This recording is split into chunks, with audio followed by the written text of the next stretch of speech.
Shalom, apa kabar kalian? Anak-anakku, siswa-siswi SMA Negeri 9 Malang. Kembali bersama Pak Yusak. Hari ini Pak Yusak akan menyampaikan sebuah renungan dengan judul Pacaran Menurut Iman Kristen. Tapi sebelumnya, mari kita berdoa. Bapa Surgawi, Bapa di dalam surga, terpujilah namamu ya Bapa. Kekal untuk selama-lamanya kebesaranmu. Bapa Surgawi Allah yang baik, mengucap syukur Tuhan untuk kasih setia yang sudah kami rasakan dalam kehidupan kami. Berkat sukacita sudah kami rasakan dalam kehidupan kami. Bapa Surgawi, saat ini Tuhan kami kembali anak-anak-Mu akan merenungkan firman-Mu. Mari Tuhan hadir dalam hati kami, dalam pikiran kami. Buka mata hati kami Tuhan, sehingga kami dapat merenungkan firman-Mu dengan sungguh. Mampukan kami juga Tuhan untuk menyampaikan firman-Mu ini hanya sesuai dengan kehendak-Mu. Di dalam menyebut nama Tuhan kami Yesus Kristus, kami sudah berdoa dan mengucap syukur. Haleluya, puji Tuhan, amin. Ya, sekali lagi renungan pada hari ini Pak Ishak ambil judul Pacaran Menurut Iman Kristen. Ya, materi ini ya, judul ini pacaran ya. Materi pacaran ini sebenarnya sudah kalian pelajari ya, buat teman-teman yang kelas 12, teman yang kelas 11 sudah mempelajari materi ini tentang pacaran. Untuk yang kelas 10 ya baru saja kalian juga mempelajari materi ini. Tapi tidak ada salahnya Pak Ishak akan mengulang lagi materi ini, karena materi ini memang berkenaan dengan kalian, orang-orang muda. Ya, terutama orang-orang muda Kristen. Nah, ya, seorang dikatakan sebagai pemuda-pemudi Kristen atau remaja Kristen jika ia sudah percaya kepada Kristus, dan kepercayaan itu akan terlihat dari 3 hal ya. Yang pertama adalah pemahaman diri sendiri ya. Apa itu pemahaman diri sendiri? Ya, pemahaman atau mengerti diri sendiri atau disebut bercermin diri merupakan suatu keadaan di mana seseorang mengetahui sikapnya dan sifat-sifat, kemampuan, dan sebagainya. Pemahaman ini merupakan salah satu cara untuk menjadi diri sendiri yang seutuhnya. Dan yang kedua, penerimaan dirinya sendiri. Salah satu wujud identitas seseorang adalah kesanggupan individu dalam menerima dirinya sendiri. Penerimaan diri merupakan sikap positif terhadap dirinya sendiri. Dapat menerima keadaan dirinya secara tenang dengan segala kelebihan dan kekurangan. Ya. Jadi kadang kalian pasti berkaca pada diri sendiri ya. Apakah saya cakep? Apakah saya ganteng? Apakah saya jelek? Nah, dengan apa yang diberikan Tuhan, kita bisa menerima dirinya dengan seutuhnya, diri sendiri.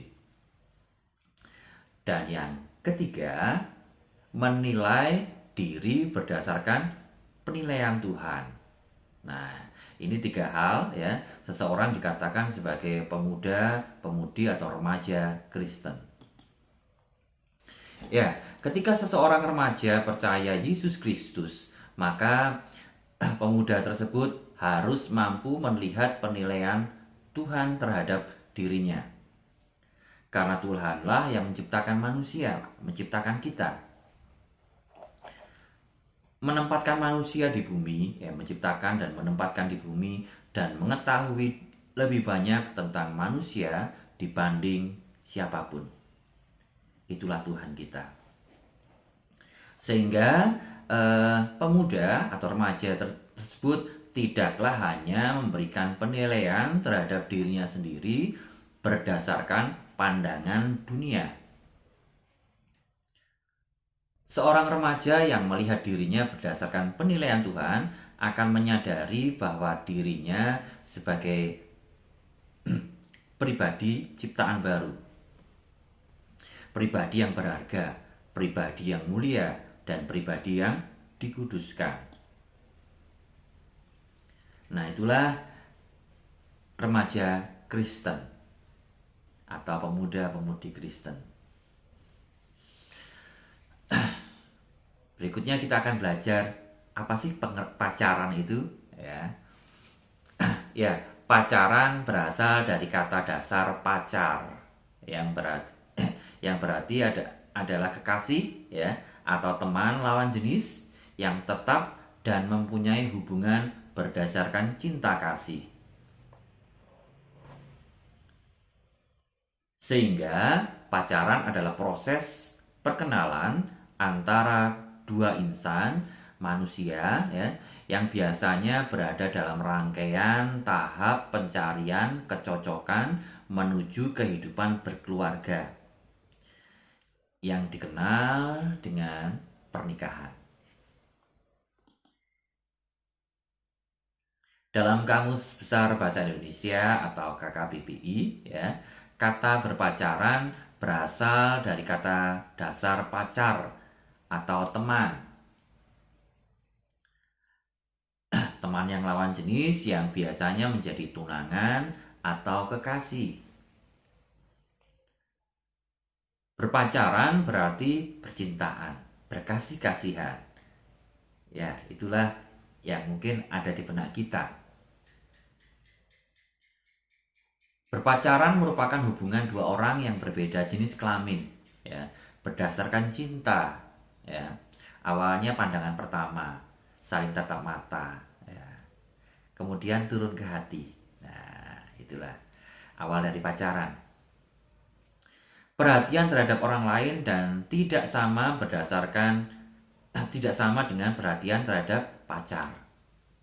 Ketika kita punya pacar, kadang kita mengenyampingkan teman kita, mengenyampingkan sahabat kita, dan kadang juga mengenyampingkan keluarga kita. Kita lebih berat untuk memberikan perhatian yang lebih terhadap pacar kita. Dan yang berikutnya masih definisi atau pengertian pacar, ini disampaikan oleh Harjana, ya. Pak Harjana berpendapat pacaran adalah usaha untuk memadukan dua pribadi yang berbeda yang bertujuan agar pasangan pacaran mendapatkan kesempatan untuk saling mengenal lebih mendalam dan saling membina kecocokan yang kemudian dilanjutkan ke jenjang yang didasarkan pada cinta. Itu menurut Pak Harjana. Dari hal di atas, maka dapat dipahami bahwa secara umum pengertian pacaran adalah suatu usaha memadukan dua hati untuk dilanjutkan ke jenjang pernikahan yang didasarkan pada cinta kasih. Nah, itu tadi beberapa pengertian pacaran menurut duniawi, ya. Sekarang, apa sih pengertian pacaran menurut iman Kristiani?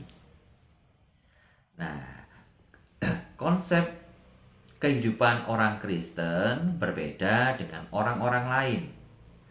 Kehidupan orang Kristen adalah kehidupan dalam anugerah untuk mengambil bagian dalam rencana karya penyelamatan Allah dalam Tuhan Yesus Kristus. Nah, itu kehidupan yang bertujuan untuk mengerjakan pekerjaan baik yang sudah dipersiapkan Allah sebelum dunia dijadikan. Kalian bisa membacanya di Efesus 2 ayat 10. Oleh karena itu, bagi orang Kristen bahwa pergaulan, pacaran, dan pernikahan tidak lain dari proses kematangan hidup untuk semakin dipersiapkan. Untuk apa? Memikul dan mengerjakan pekerjaan yang baik yang sudah disiapkan oleh Allah kita. Dalam kekristenan, pacaran disebutkan sebagai suatu masa perkenalan antara dua pribadi yang menjadi satu kesatuan tubuh dalam kasih dan iman yang sungguh kepada Allah. Bisa kalian lihat atau baca dalam Kejadian 2 ayat 4 ya. Dan dalam 1 Korintus 7 ayat 1 sampai 16.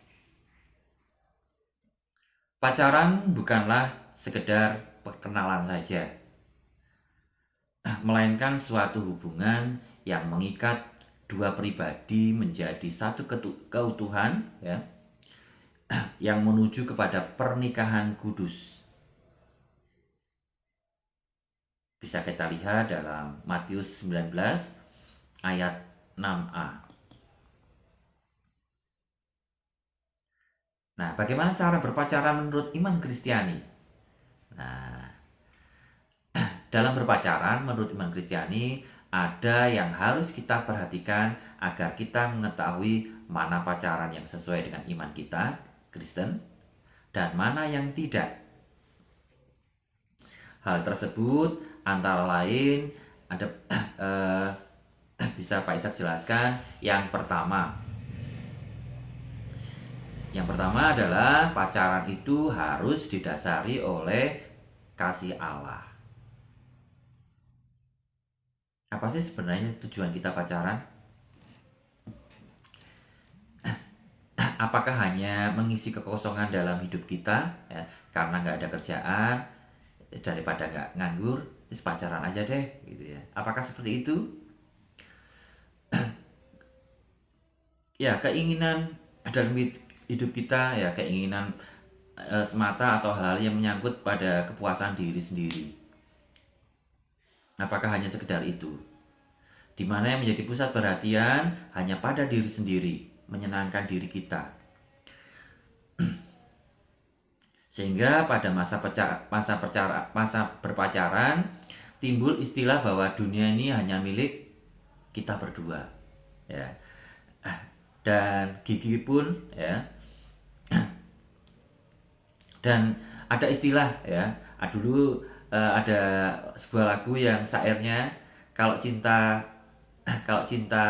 kita rasakan ya, kalau cinta datang tai kucing pun rasa coklat. Nah, apakah seperti itu ya, dan sebagainya. Lagu itu waktu Pak Ishak remaja dulu ya, ada lagu syairnya yang karena ketika cinta melanda tai kucing pun rasa coklat. Nah, itu syair lagu itu adalah syair lagu orang-orang duniawi ketika cinta melanda dua makhluk hidup yang sedang berpacaran.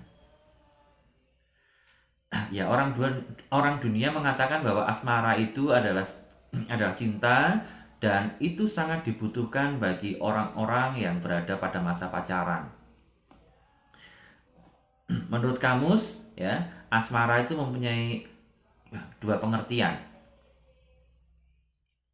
Yang pertama cinta kasih ya, yang kedua cinta birahi, di mana seorang anak muda digoda dan tergila-gila pada pasangannya. Pada dasarnya asmara itu bukan cinta ya, karena asmara itu naksir atau keinginan yang semua ini berpusat pada diri sendiri.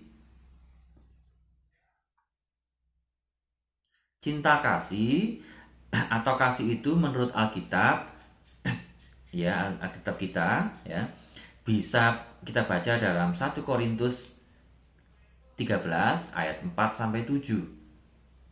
Ya, di situ disebutkan bahwa cinta yang benar tidak dapat dijadikan topeng untuk satu maksud dan motivasi tertentu. Cinta yang benar tidak mementingkan diri sendiri ya, melainkan mengutamakan orang lain. Jadi asmara itu tidak sama dengan cinta ya, sebab dampak dari asmara adalah kebalikan ya,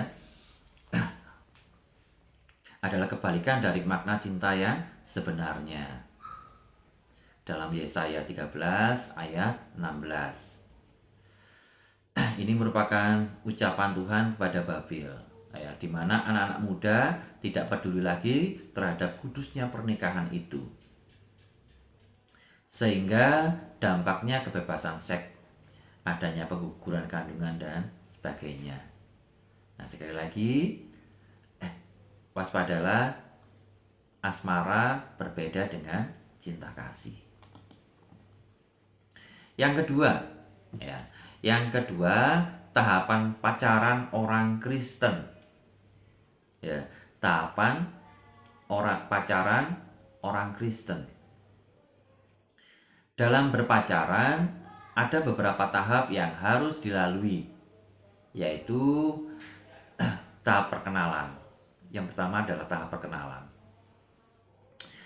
Suatu tahapan di mana dua pribadi berusaha untuk saling mengenal satu sama lain. Mungkin awalnya hanya tatapan mata, kemudian perkenalan, tukar nomor HP, kemudian lanjut deh, ya. Bagi pria dan wanita, ya, yang sudah saling kenal sebelumnya, proses saling mengenal itu lebih cepat, ya. Bagi kalian yang mungkin di SMA 9, satu kelas, ya, atau lintas kelas atau lintas antar kelas, nah, awalnya perkenalan, ya, itu cepat. Tahap yang kedua adalah tahap penjajakan. Pria dan wanita saling berusaha untuk mengenali kebiasaan dan sifat-sifat. Dari situ mereka dapat saling mengetahui apa yang berbeda, ya, saling tertarik dan mau saling berhubungan lebih dekat, ya. Ini saling penjajakan. Dan yang berikutnya, ya, tahap pendekatan. Kedua individu berusaha untuk saling menerima satu sama lain, yang akhirnya menampakkan ada rasa ingin lebih dekat lagi, ya. Itu tahap pendekatan, atau istilah kalian mungkin dengan istilah anak zaman now, ya, PDKT, ya. Yang berikutnya adalah tahap kesepakatan, ya, yaitu hubungan kedua individu yang berlainan tersebut bukan lagi sekedar kenal, ya, bukan lagi sekedar bersahabat, melainkan melangkah dalam kesepakatan untuk menikah. Nah, ini disebut dengan tahap kesepakatan. Akan tetapi dalam hubungan berpacaran, seringkali anak-anak remaja atau pemuda jatuh dalam dosa, ya, terutama dosa seks. Dengan kata lain, melakukan seks di luar nikah, berbuat seolah-olah sudah suami istri, ya, atau menganggap dunia milik kita berdua. Yang lain mungkin dianggap sebagai apa, ya? Dianggap sebagai botol mungkin, ya. Dan kurang memperhatikan teman-teman lain yang berada di sekitarnya. Bahkan yang paling bahaya kalau kita sudah menyampingkan keluarga kita. Selain itu, dalam berpacaran juga sering terhalang karena faktor orang tua tidak setuju. Misalnya karena perbedaan suku, budaya, ya, adanya perbedaan pendidikan. Nah, ini kadang menjadi penghalang. Bahkan bagi kita Kristen, orang-orang Kristen, ya, berbeda agama. Oleh karena itu, dalam berpacaran perlu adanya keterbukaan dan pengenalan yang lebih mendalam lagi mengenai latar belakang seseorang yang akan dijadikan pacar. Selain itu, terdapat juga masalah-masalah yang lebih khusus lagi, misalnya cemburu, ya, cemburu. Kayak saya dulu juga pernah cemburu, ya. Hal ini boleh saja terjadi untuk menandakan rasa cinta, tetapi cemburu yang berlebih itu membutakan mata kedua orang yang berpacaran. Bukan mata, tidak hanya mata secara fisik, tapi juga mata hatinya. Tetapi, ya, cinta harus didasarkan pada rasa saling mengasihi, saling menerima satu sama lain, bukan pada bukan didasarkan pada nafsu, ya cinta erotis, melainkan harus didasarkan pada kasih ilahi. Yang ketiga, sikap yang dibutuhkan dalam berpacaran. Sekali lagi, yang ketiga, sikap yang dibutuhkan dalam berpacaran. Jadi pacaran yang sehat sesuai dengan firman Tuhan itu seperti apa sih, ya? Kalau kita mengerti bahwa kita adalah manusia yang berdosa sehingga mudah dikuasai oleh hawa nafsu, maka usahakan jangan berduaan di tempat sepi atau bahkan liburan berdua. Nah, mengapa seperti itu? Ya, karena kita harus menghargai seks sebagai suatu anugerah yang harus dilakukan oleh pasangan yang sudah menikah. Ya. Sekali lagi, kita harus menghargai seks ya sebagai suatu anugerah yang harus dilakukan oleh pasangan yang sudah menikah. Menjadi pasangan sebagai sahabat yang baik, saling mendukung satu yang sama yang lain. Itulah pacaran. Ya, saling mendukung. Mencintai kepribadian dan bukan fisik atau materi yang dimiliki.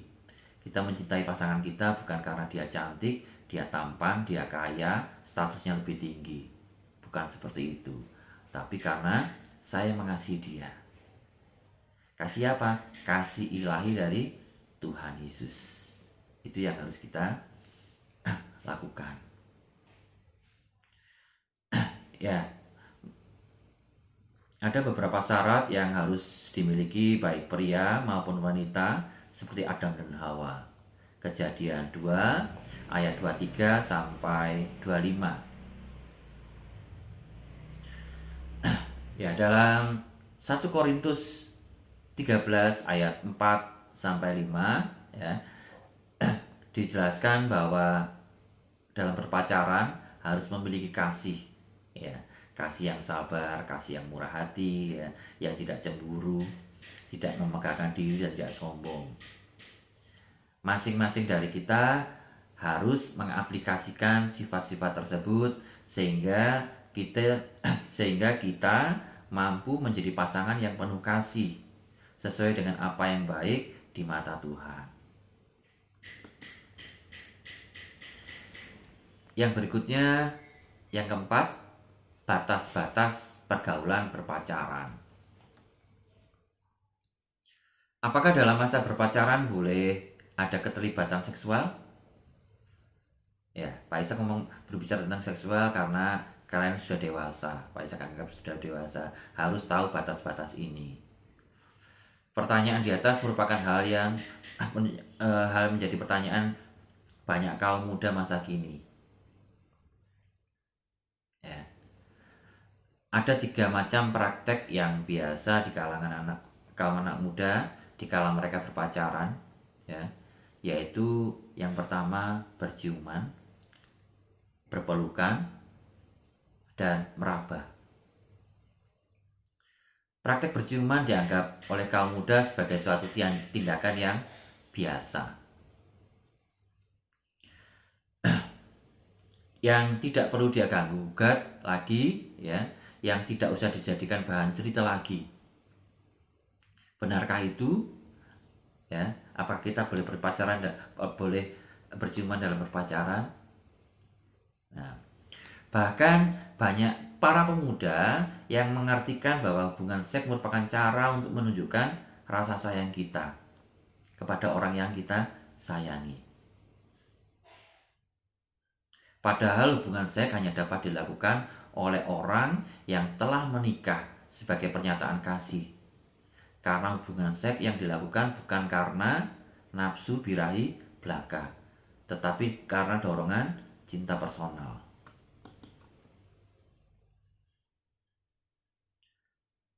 Seseorang pemuda atau pemudi yang bijaksana, lebih-lebih yang takut akan Tuhan, perlu tahu bahwa praktek berciuman itu hanya boleh dilakukan di kalangan khusus, yaitu mereka yang sudah menikah.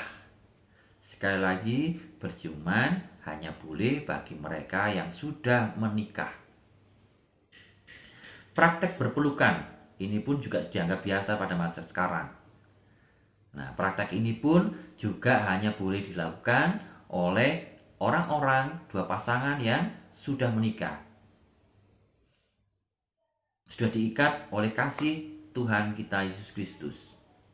Apalagi dalam hal meraba. Ini pun hanya boleh dilakukan oleh orang-orang yang sudah menikah.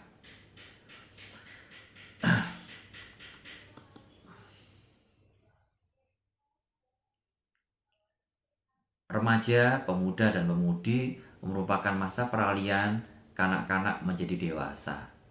Di masa remaja, seseorang mengalami masa puber yang menumbuhkan rasa ingin tahu yang besar.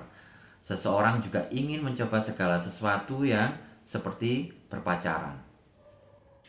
Pacaran adalah proses memadukan dua hati, ya, hati wanita atau hati laki-laki dan hati perempuan atau wanita.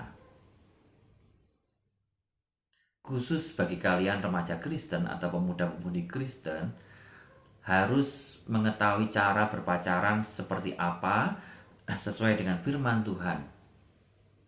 Dan harus mengutamakan kasih dalam berpacaran. Apakah itu kasih terhadap sesama, terutama kasih terhadap Tuhan.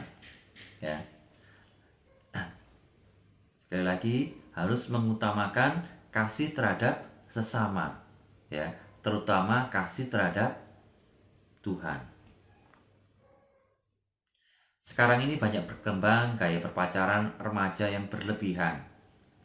Sering terjadi hal-hal yang tidak diinginkan. Oleh karena itu, perlu dikembangkan gaya berpacaran menurut iman Kristiani, ya, di usia remaja, di usia kalian, teman-teman kelas 10, 11, dan 12.